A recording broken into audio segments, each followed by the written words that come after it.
We're excited to bring you this video where we take a Monster High doll, Deuce Gorgon, and turn him into Billy Butcherson from the Hocus Pocus movie, complete with mouth stitches. Well, that looks pretty crappy. Nah, it's not that bad. We're just going to sew your mouth closed. That all I know is that somebody is going to get their ass whooped over this. Hi, creepy Jagged friends. It's almost Halloween. I know, it's just around the corner. And look who came to visit me before Halloween. Annabelle! Say hi, Annabelle. Annabelle loves you guys. She'll see you guys on Halloween night. Tonight, we are excited because we are going to bring you a video on how we turned a Monster High doll into a zombie. The Billy Butcherson zombie from the movie Hocus Pocus. You know how we did it? A little magic, of course. We started it with a little magic. Well, besides that little bit of magic, Pat and I, we put a lot of work into this doll. Together, we think we made a great creation, a one-of-a-kind Monster High doll made into Billy Butcherson from Hocus Pocus. And we think you guys would like to enjoy the doll too. Well, at least one of you, because we're going to put the doll up for sale after this video on eBay. So in the description box below, there will be an eBay link to the sale of the doll. We love how he turned out. We are so proud of him. Without any further ado, we are going to show you how we turned a Monster High doll into Billy Butcherson. And I'm gonna put a spell on you.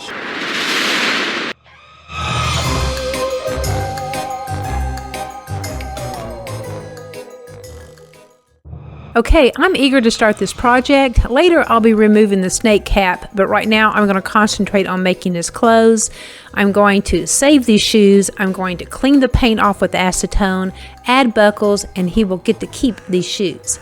Right now, I'm going to remove all the clothes, get ready to start cutting out his new clothes. I'm going to save the clothes because I want to use as patterns. I'm going to press some fabric first. For the shirt, I'm cutting the front and back as one piece. I really wanted to use gray colored fabric because I thought it had that age look. I'm going to lay it down the hoodie, and then I'm going to cut the size of the sleeve holes, but I'm going to cut it out bigger because I want the shirt to be kind of a baggy shirt. I'm cutting the shirt longer so that I can tuck it into the pants. Okay, now I'm going to fold it over and I'm going to cut the other side because this way I can make sure that I get the armholes the very same size. I want this to be like a baggy kind of peasant type shirt. Now that I have both sides cut even, I want to make sure that they look like they are going to fit him. I'm cutting some of the length off because it looked a little too long. Here, I'm cutting a section out for the collar. Billy lived in the 1600s, so I'm trying to duplicate a shirt, kind of a peasant shirt that he would have wore under his uniform. He was a pirate. I don't know if you guys knew that. So I'm cutting a small slit down the front of the shirt, and that's where I'm going to add all of the ruffle. I'm pressing another piece of fabric. I'm going to remove my mat, and then I'm going to check the arm length of the doll because I'm getting ready to cut out the sleeves. I just need a little piece of fabric. Then I'm going to put the shirt up against it and use a pencil to mark how wide I need the armhole. So after I mark the sleeve, I cut it out, and I notice it's too wide, so I cut it down, make sure it fits, make sure the length's okay, and now I'm cutting out the second sleeve. Here I'm measuring for the collar length, and then I cut out the collar and trim it. Now I have the collar cut out. I want to make sure that it looks like it's going to fit okay around the neckline, and it looks great, and I need to cut out the corners of the collar so it has points on both ends. Okay people, it is time to cut a piece for the ruffles. So I cut me a section of fabric about the length I want. I fold it in half and then I press it. Then I open it up, and that center fold I just clip a tiny bit on the end of it. Then I rip them apart. This is going to give me that ravel look that I need for, you know, zombie clothes because he is a zombie. Here what I'm doing is I'm cutting these corners off because I want the ruffle to have that hang down look. I cut corners in opposite directions, and then I trim off some of the excess of fabric, and now I need this for a lining for the front. Cut out, now I need to sew it. I've dyed some cheesecloth a dark gray, and I sewed it around the front of the shirt where the slit is. It's going to go underneath the ruffle because I thought it would help give that, you know, 300-year buried look. After a couple layers of cheesecloth, I sew on the ruffle. Once the ruffle is attached, I add a strip of fabric to the inside just to cover the raw edges. And it looks pretty good. Now on to the sleeves. To speed things up a little, I have already attached the sleeves, the elastic in the wrist of the sleeves, and added the collar. Now I'm going to add grommets underneath the collar to close the front of the shirt. I select the size grommets that I want to use. Then I pull out my special tool that cuts holes, adjust it to the size that I need. Then I apply it to the shirt just underneath the collar, press down, and voila, I have an instant hole in the collar. I press a grommet through the hole, use my handy dandy grommet tool and press down on it, and voila, I have a grommet. Then I do the same thing on the other side.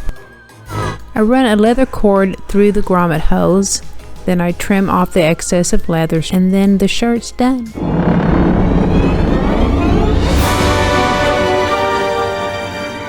Again, no pattern, I'm just doing a rough cut here, cutting out the pants for one leg and cutting it at an angle so that the front is lower than the back, because that way when he bends over you don't see his booty. That's right.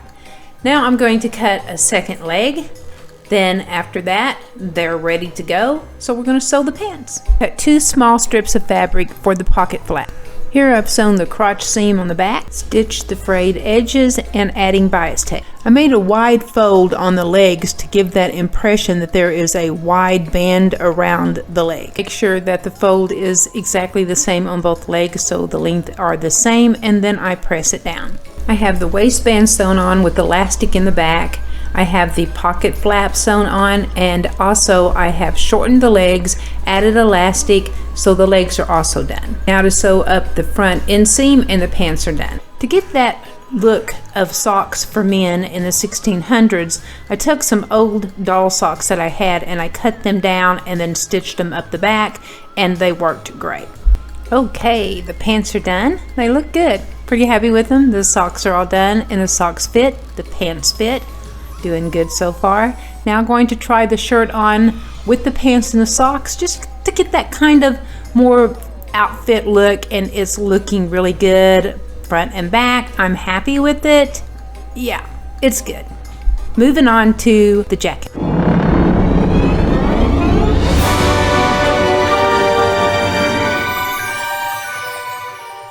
In the beginning, I had decided that I wanted to cut the jacket out of felt. Actually, it's a wool felt. It's a little more expensive than just like your craft felt that you buy in a craft store or at Walmart. But once I got it cut out, I really didn't like the colors. I didn't like the look of it, and I didn't think it would be easy to age. So I ended up cutting it out of some fabric that I dyed and gave it this splotchy look so it looked old, and I preferred it way over this.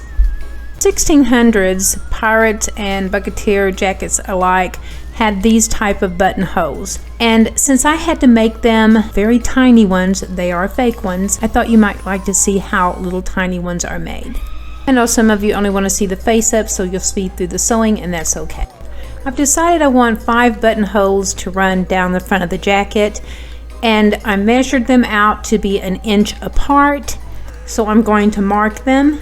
And then on the other side, I'm also going to put 5 more of the ribbon like buttonholes, but I'm going to use those for the buttons. I cut out the jacket lining out of a fabric that's a little bit darker because I would think it would fade less on the inside as to the outside. That's what my brain says anyway. I'm ready to add the studs, which will play as the buttons for the jacket. Okay, this is where I add the studs or caps or rivets, whatever you want to call them, but this is a fun part because I get to use a mallet, and a mallet is just a little hammer.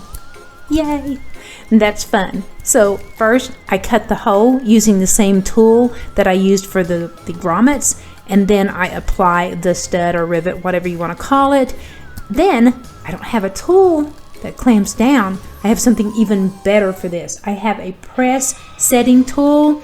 You just lay it flat down the little metal piece. There's a long pole type thing, metal thing that goes on top. Then you take your little mallet and you hit it really hard and it puts it all together. It's so much fun and they look so good. I'm happy about this one. Okay, all 5 studs have now been applied. So the jacket is all done and it's ready to go on Billy. I cut small pieces of leather and glue them on the front for like a flap. Then I take some leather straps and I glue them on each side of the shoe and add a buckle to that. And then later on, Pat comes in and he paints the buckle. Yeah, he takes a little teeny tiny paintbrush and paints it after I've glued it on. Yeah, I should have thought of that one earlier, right? Oh well, it's my job to make his job harder, right?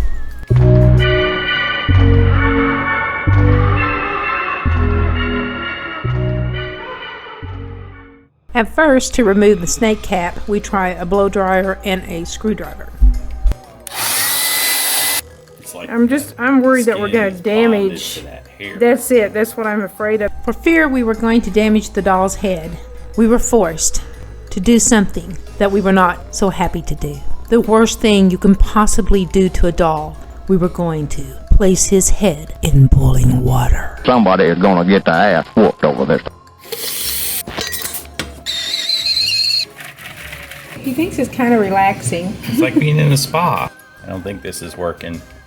We might have to cut it out. Okay, now let's actually cut it out. A little smaller knife, a little smaller blade than Pat would like, but hey, I'm going with the little one. Probably safer. Just that one little area. Yeah, see they got a little thing that goes down inside of his head, don't they? Yeah, it went down in there. Look, there's a hole. There's a head. There's a hole. There's a hole. There's a hole in the bottom of his head, on the top of his head. Yeah, okay. We didn't. Oh well. Yeah, that one sucked. We screwed that one all out. Okay. Oh, that's not good. I can't see it. Oh my goodness. So close. I know. I just gotta try to get to it. There it is. See, look at that. Ta-da! The snake. It's easy peasy. Look how easy that was.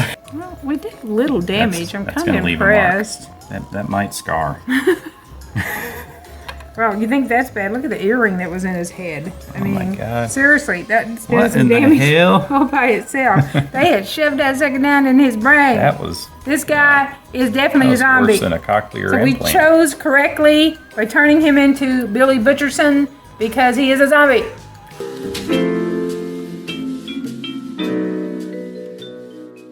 Okay, it is paint removing time using 100% acetone and a cotton ball, cleaning all the paint off the face and also the paint off the arm of the dog. Now time for Pat's repaint.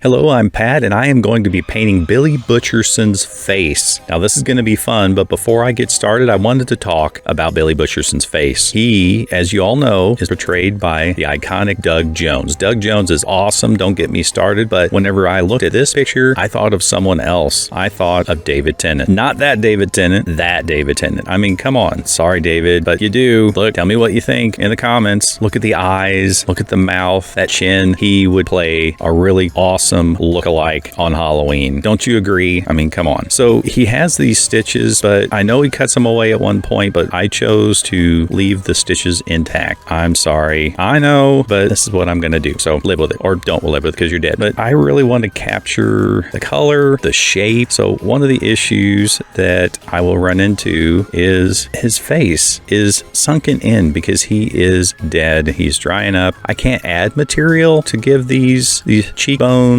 and this sunken look. Instead, I'm going to have to take material away. So the only answer to that I could think of was to either carve it, or I actually bought a special soldering iron. It's a heating iron. It's also used for burning wood, but it's adjustable temperature. I turn it all the way down so that I can melt the face without burning it, and that's what I'm going to do. I'm going to take material away instead of adding to it. So here I am doing the last bit of carving with that heating iron. All right, so we are done with the sculpting part, and it looks all right. There's some little bits that need to be sanded off, so that's the next thing we're going to do. So this is the little sanding pad that I use to sharpen my pencils. So I'm just going to peel off that old one so I get a nice fresh one with no color on it. So let's get to sanding. We need to smooth this out so that it'll take paint and all those little bits of plastic and rubber that were kind of lifted up need to be sanded away to give us a nice smooth finish. Plus there's the added bonus that a little light sanding always helps paint bond to a surface anyway. Looks pretty good. Now we're ready for some tack cloth. Tack cloth is used to clean up the little bits of dust and particles that are still on the surface and get it ready for paint, because the next thing we're going to do is a nice coat of off-white, undercoat, underpaint, whatever you want to call it, prep. It's ready. Before I go any further, I'm going to drill some holes because I don't want to paint it first and then drill the holes. So I'm paying careful attention to where I put those so that I do kind of match Billy's stitches, but I want to have those holes ready. I'm pretty happy with the placement. Now we're ready for color. Let's start painting. First, I'm adding some yellow ochre. These are pan pastels, by the way, that I'm using. He has a little bit of a yellow tint to him. You know, he's not just off-white, and we're going to be aging him out too because, you know, he's dead. He's kind of shriveled up and he needs to look old and shriveled up like a mummy. So I give him a nice coat of that yellow ochre over his entire body. I take him out and seal him with MSC so he's ready for the next color. So now it's time to go darker. So this darker shade is burnt sienna shade, and I'm using that to darken in the areas of his sunken features, and there's probably dirt and grime in there. He did come up out of the ground after all, so any little nooks and crannies are going to have some dirt in them. So that's what we're doing. We're adding some contrast, some darker colors, and after I get this in, I'll have to go out and seal it again so it's ready for the next color. And of course, let's not forget his hands. So next, I noticed that his nose was getting a little dark. It needed some highlights, so I mixed up some paint to kind of highlight his nose and up around his eyebrows and some areas that needed to be highlighted, like his cheeks. So then that needed to be blended, so I came back with some yellow ochre to blend that in, and then a little white to kind of highlight but also blend it a little bit too. All right, now I've sealed it with another coat of MSC, and I'm coming back with some enamel wash. It's the color's called Mud, and adding more contrast, going back into some of these nooks and crannies that are starting to get light and darkening them up again. All right, it's time to pencil in some eyes. So this is really just a sketching process to map them out and make sure I like where the placement's going to be, because I'm going to come back and paint. This is always a good idea to sketch it out first. It's easier to correct than paint. If you paint it, then you have to get out the acetone. If you make a mistake, you've got to start all over again. So at least with pencil, you can correct your mistakes, and if you like it, you can paint over it, and you're good to go. So now it's time to paint the eyes. So I'm going in with some off-white paint to paint the whites of his eyes, because human eyes are not pure white. And then I'm taking my favorite black and painting the black around his eyes and in his irises and pupils, and I'm done. All right, so I've applied another layer of Mr. Super Clear, and it's time to come back with some dark gray pastel and add some more contrast. We really want these eyes to look sunken in. I'm adding more low lights to this to really add more contrast, really make those eyes pop and really have that sunken look. And this is always fun. Let's add a little dot of titanium white to add some light to his eyes. Looks good. All right, we're almost in the home stretch here. We can see the light at the end of the tunnel. It's time to add his stitching. Now, I'm using a pretty thin wire for this, a black wire, and I'm trying to be careful to make sure I don't scratch the paint off of his chin with this, because, you know, so that is kind of dangerous and tricky, but I managed to get it done, and in the end, I think it's turning out pretty good. This is the last one. We're almost done here. Now we have to go back, and as I promised you earlier, whenever I drilled these holes originally, I need to come back and touch up those spots, because you're going to knock some paint off. Then I've gone back and added the wires, stitching into those holes, so I've disturbed the paint around those holes. Plus, it's just good to go back and add some more contrast, some more low lights, and really make this look kind of rotted around where those went in. There we go. This is some more dark gray again. And then I'm going to go with my favorite black paint again. These wires have a little bit of shine to them, so I'm going to go back and paint over those wires to knock that shine completely out with this matte paint, and then I'm going to hit it with some super clear again. Finally, I'm going to paint the eyes with a nice durable coating. This is a high gloss enamel coating that should help protect the eyes and give it a nice gloss. After I'm done with this, I should be ready to hand it over to Belinda. I won't be doing another coat of Mr. Super Clear because that's a matte finish and that will take away from the gloss on his eyes. I've already coated everything else. It should be well protected, and this is a nice durable finish for his eyes. So I think I'm happy.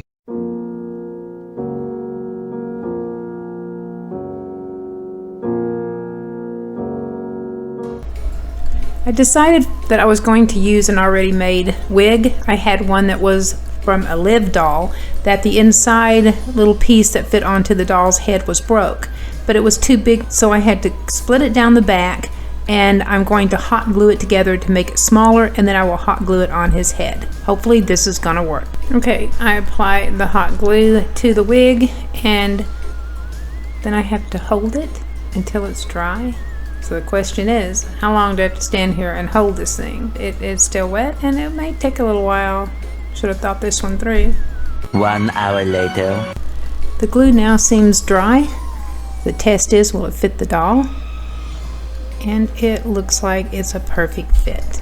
Now it is time to mess up the hair and make it fit for a dead man. Okay, now I pull out my thinning shears, and I just take the comb side and just start raking down across the hair just to help make it a little bit more ratty and gross looking. While the glue gun was still hot, I decided to apply it to the wig and attach it to his head, give it some time to dry.